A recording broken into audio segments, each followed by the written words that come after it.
لقد أخذ هذا الأب حفار ابنته ورماه على الأرض، فقالت له: لماذا فعلت ذلك يا أبي؟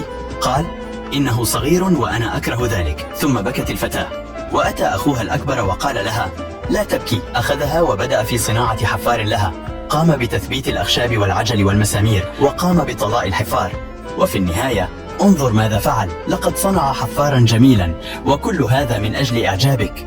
قرر طلاب الجامعات الذين يعانون من الملل الشديد في غرفهم أن يبتكروا طريقة جديدة لقضاء الوقت. قاموا بجمع جميع المراتب التي كانت في غرفهم ووضعوها في الممرات بين الغرف، وكل واحد منهم وقف على مرتبته وانزلق للخلف بسرعة. كان الهدف الأساس من هذه المغامرة هو التخفيف من الشعور بالملل.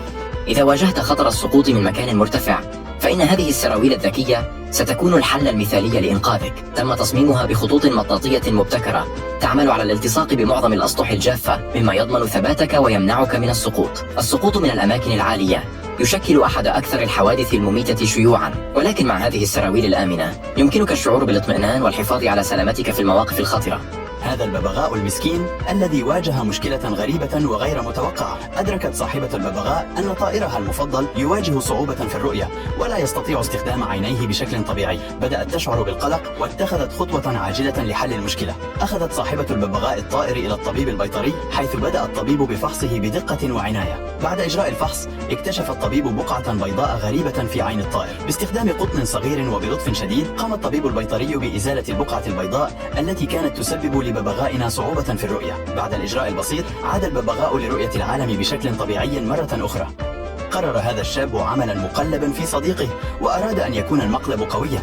أحضر صورته ووضعها في برطمان مملوء بالماء، ثم أضاف بعض اللون الأحمر. قام بوضع قطرات من اللون الأحمر على الأرض، وعندما جاء صديقه شاهد الدم على الأرض ولم يفهم من أين أتى هذا. ثم بدأ بالتتبع الأثر حتى وجد البرطمان الذي يحتوي على صورته، وكانت هذه هي ردة فعله. تعد الأسوار الكهربائية حلاً مبتكراً لحماية الممتلكات والمزارع، حيث تعمل على إرسال نبضات كهربائية قصيرة وعالية الجهد عبر سلك مكهرب. ورغم ذلك لا يتعرض الشخص أو الحيوان للصعق المستمر، بل تسبب النبضات صدمة كهربائية مفاجئة تشكل رادعاً فعالاً دون إلحاق ضرر دائم. هذه التقنية الذكية تستخدم لمنع المتسللين من الدخول، والحفاظ على الحيوانات داخل المزرعة، ومنع الحيوانات المفترسة من الاقتراب، مما يوفر مستوى عال من الأمان والراحة لأصحاب الأراضي والمزارع.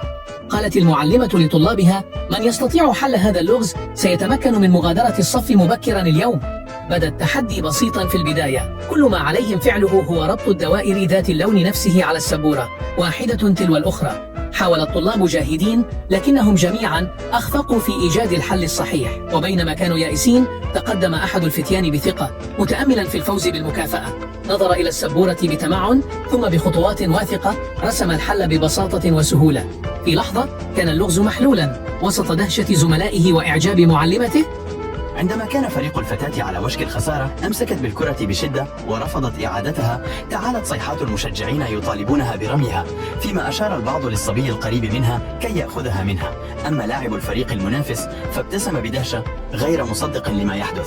الغريب أن المشجعين رغم حاجتهم لكل ثانية لم يضغطوا عليها لإعادة الكرة، وكأن الجميع كان يستمتع بلحظة التحدي الصغيرة هذه، بينما كانت الفتاة دون أن تدري تساهم في إضاعة الوقت وخسارة فريقها.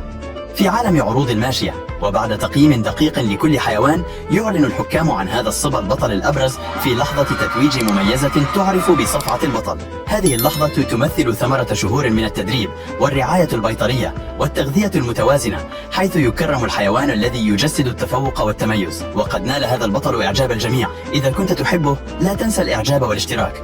ربما لم يدرك هذا الرجل أن الزحليقة مصنوعة من الجليد، ولكن بمجرد أن جلس ابنه الصغير على كرسي صغير ودفعه بلطف، بدأ الكرسي في التحرك ببطء، ثم تسارع بشكل غير متوقع. ومع ذلك لم يظهر الطفل أي خوف، بل استرخى تماما واستمتع بالرحلة، وكأنه كان واثقا بأن هذه الزحليقة مصممة خصيصا للأطفال، وكل ذلك من أجل إعجابكم. تحطمت آمال هذا الصبي بعد أن بذل جهدا كبيرا في بناء ممر يسمح للماء بالدخول إلى قلعته الصغيرة على الشاطئ. وبعد ذلك جاءت موجة كبيرة. كان يعتقد أن الماء سيدخل فقط من خلال الممر، لكنه تفاجأ عندما دخلت المياه من الجانبين أيضا.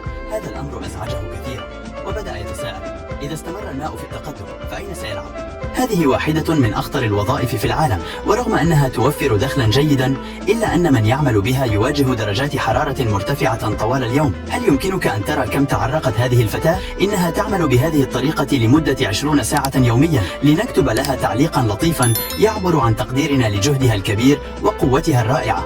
هل سمعت عن الأرجوحة الصينية الجديدة التي تتميز بأسلوبها الفريد؟ أولا، يجب على الشخص الذي يريد استخدامها أن يستلقي على ظهره بأمان وراحة، ثم يتم إعطاؤه عصا متصلة بحبل في كل يد.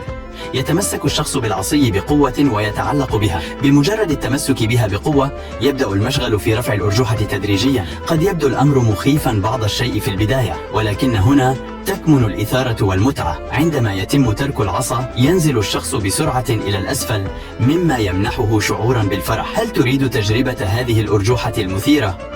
وقفت المعلمة أمام طلابها بابتسامة غامضة وأعلنت: من يستطيع رسم قلب متقن على السبورة سيحصل على مفاجأة مميزة. تحمس الطلاب وبدأت المنافسة، واحدا تلو الآخر يحاولون رسم القلب المثالي. امتلأت السبورة بخطوط غير مستقيمة وأشكال غير متناسقة، حتى أن أحد الطلاب كاد ينجح، لكنه لم يتمكن من إكمال الخطوط بالشكل الصحيح. ثم تقدمت إحدى الفتيات بثقة، حملت الطباشير وبحركة سلسة ورشيقة رسمت قلبا مثاليا.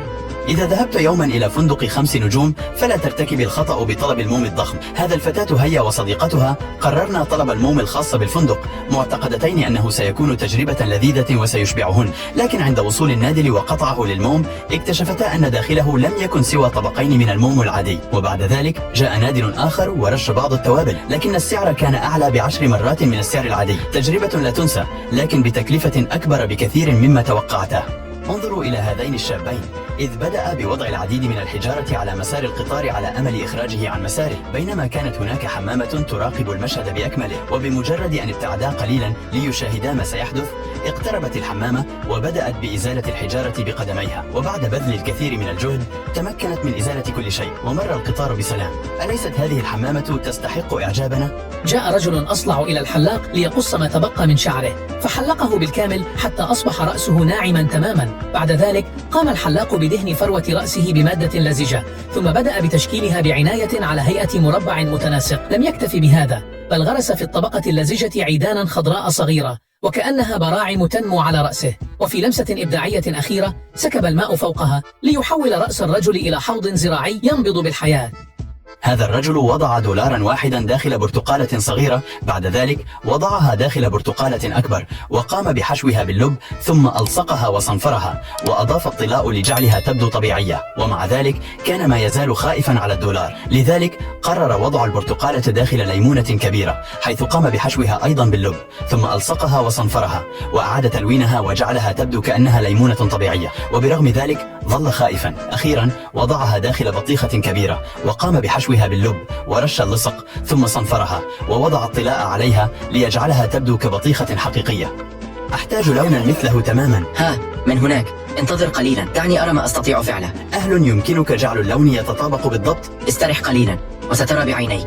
إذا نجحت ستعجب الناس بالفيديو. تحدي مقبول، دعنا نبدأ. سأفعل كل ما بوسعي لك أصنع لك هذا اللون. لن يطول الانتظار كثيرا. تفضل، اللون الذي طلبته. جميل جدا، يستحق الإعجاب، سيعجب الناس بهذا الفيديو حقا.